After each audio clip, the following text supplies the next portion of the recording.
Hoje nós vamos discorrer sobre o assunto de absorção dos fármacos. Nós somos estudantes da Faculdade Uninassal Lauro de Freitas, aluno de farmacologia da turma da noite de odontologia da professora Paula Vieselli. Para entendermos melhor como se decorre a absorção dos fármacos, faz-se necessário falar sobre farmacocinética. Farmacocinética nada mais é do que o movimento do fármaco no corpo, dentro do organismo, ou seja, o deslocamento do fármaco. E uma das etapas da farmacocinética nós chamamos de absorção, após a deglutição do fármaco. Logo após a deglutição do fármaco, a pessoa ao absorver, a passagem desse fármaco sai do local da administração para a corrente sanguínea.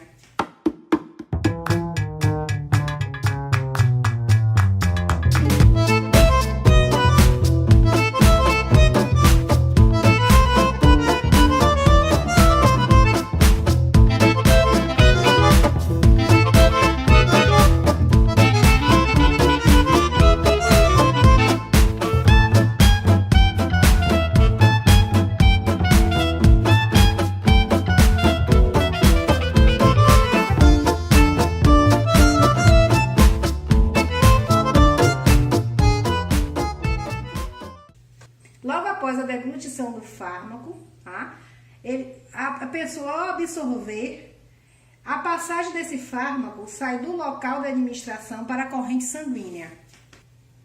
Agora vamos falar sobre a apresentação dos fármacos. Os fármacos eles podem se apresentar de diversas formas, né?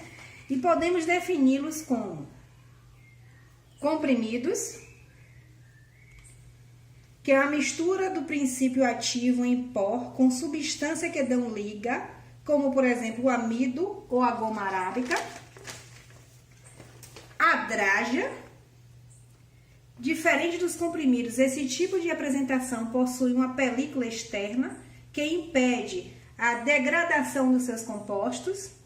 E, por fim, as cápsulas, que são revestidas de um material gelatinoso para proteger o conteúdo interno e facilitar a deglutição, se apresentando de forma sólida ou líquida. Vamos mostrar para vocês agora, dentro do organismo do ser humano, como ele se apresenta visualmente. Aqui nós temos um corpo humano. Dentro do corpo humano, após a deglutição, no processo de absorção, temos diversos tipos de apresentações. Dentre elas, comprimidos, temos aqui a forma gelatinosa, temos a forma de drágia e a forma de cápsula. Após todo o introdutório explanado no início do vídeo, vamos falar agora sobre os fatores que interferem diretamente na absorção do fármaco.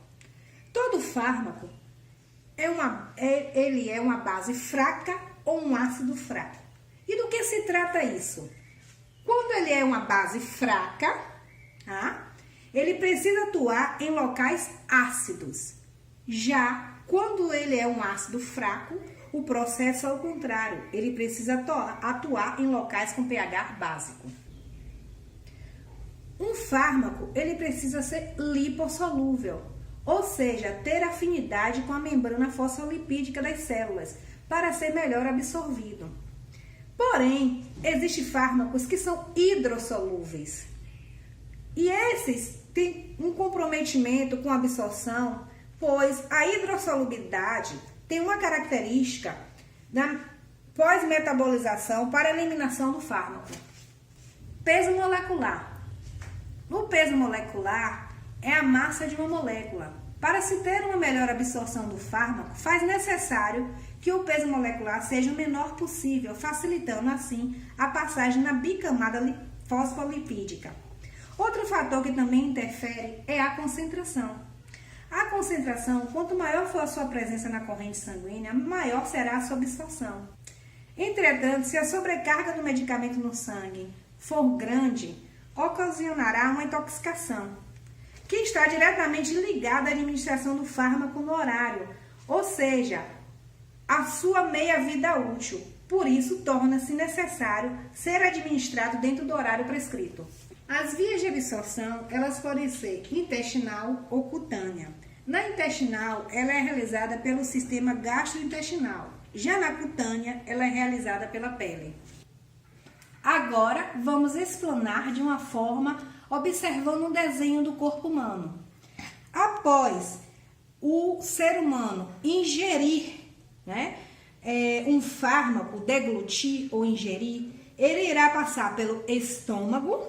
Do estômago, ele vai se dirigir para o intestino, onde na outra imagem observamos um corte anatômico interno.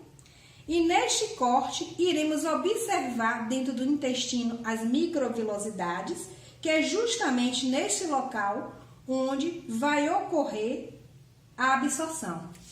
Então, resumidamente, vamos fixar como é o processo da absorção. Primeiro acontece a deglutição, posteriormente a digestão e, propriamente dito, a absorção. Então, uma forma de você fixar no estudo, a sequência é DDA, deglutição, digestão e absorção.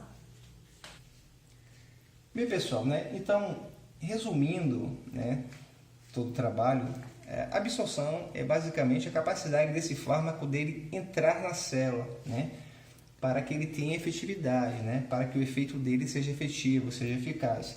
Então, assim, por que ele tem que ser lipossolúvel?